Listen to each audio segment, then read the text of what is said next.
कालं भक्ष्यते यो वे तम नमामि महेश्वरम। जो स्वयं काल को भी निगल जाए उसे मैं प्रणाम करती हूँ।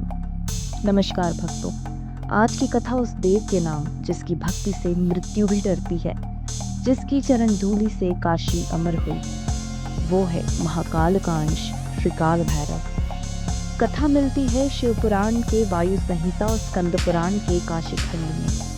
एक बार ब्रह्मा, विष्णु और शिव ने चर्चा छिड़ी, सृष्टि में सर्वश्रेष्ठ कौन है। ब्रह्मा जी बोले, मैं सृष्टि का रचयिता हूँ, मुझसे बड़ा कौन। विष्णु जी मुस्कुराए, मैं पालन करता हूँ, इसलिए मैं सर्वोच्च हूँ।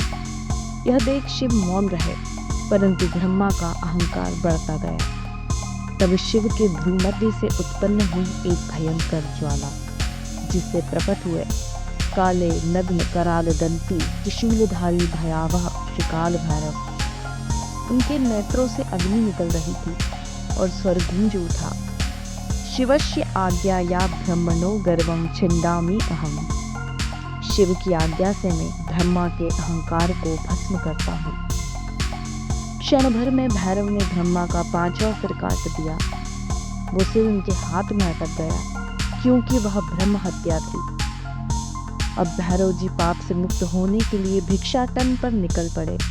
नग्नावस्था में हाथ में खोपड़ी लेकर वे समस्त लोकों में घूमे। कहते हैं जब वे काशी पहुंचे तब वह खोपड़ी उनके हाथ से गिर गई और वहीं उनका पाप समाप्त हो गया। इसलिए काशी कहलाती है अविमुक्त क्षेत्रम तद यत्र भैरवः स्वयं स्थितः, वह स्थान जहाँ स्वयं भैरव निवास करते हैं।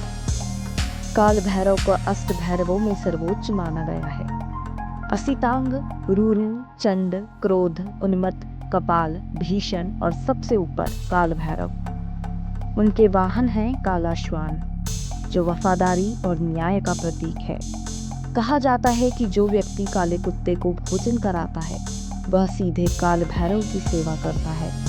उनकी मूर्ति सामान्यतः काले रंग की होती है। हाथ में त्रिशूल, खप्पर, डमरू और दंड लिए, चारों ओर अग्नि का आभा मंडल। उनका प्रसिद्ध स्तोत्र है भैरवाष्टकम, कल्याण कवि द्वारा रचित। उसी में से एक श्लोक है, त्वमेव भैरवो देवम त्वमेव त्रिदेश्वरः त्वमेव त्रैलोक्यनाथो त्वं भैरव नमोस्तुते। है भैरव, आप ही देवों के देव हैं, तीनों लोकों के स्वामी हैं, आपको बारंबार नमस्कार। काल भैरव अष्टमी मनाई जाती है मार्गशीर्ष कृष्ण पक्ष अष्टमी को, यानी वह दिन जब महादेव ने काल भैरव का रूप धारण किया था। इस दिन रात्रि में दीपदान, कथा श्रवण और भैरवाष्टक का पाठ अत्यंत फलदायी होता है। भक्त इस दिन उपवास रखते हैं और रात्रि जागरण करते हैं। शास्त्रों में कहा गया है, काल भैरव पूजनम नरो यह कुरुते शुभम न तस्य भूतो भयम किंचिद न चाकाल मृत्यु भयम। जो व्यक्ति काल भैरव की पूजा करता है उसके जीवन से भय, बंधन और अकाल मृत्यु दूर हो जाते हैं। काशी में भैरवनाथ का एक अद्भुत मंदिर है, काशी कोतवाल श्री काल भैरव मंदिर। यहाँ प्रवेश करने से पहले भी हर भक्त काल भैरव को प्रणाम करता है, क्योंकि कहा जाता है कि काशी में प्रवेश से पहले यदि कोतवाल की अनुमति न ली जाए तो तीर्थ का फल अधूरा रह जाता है। भक्तों, काल भैरव केवल रौद्र नहीं, वे रक्षक भी है। वे समय के स्वामी हैं जो न्याय करते हैं और भक्त की रक्षा करते हैं। उनकी कृपा से काल भी झुकता है। अंत में बस यही, जयति जयति भैरव देव महान कालम करोति सायोपि प्रहसनात् भक्तानां रक्षकः सदा भवति नमामि काल भैरवं महेशम। जय श्री काल भैरव, जय महाकाल।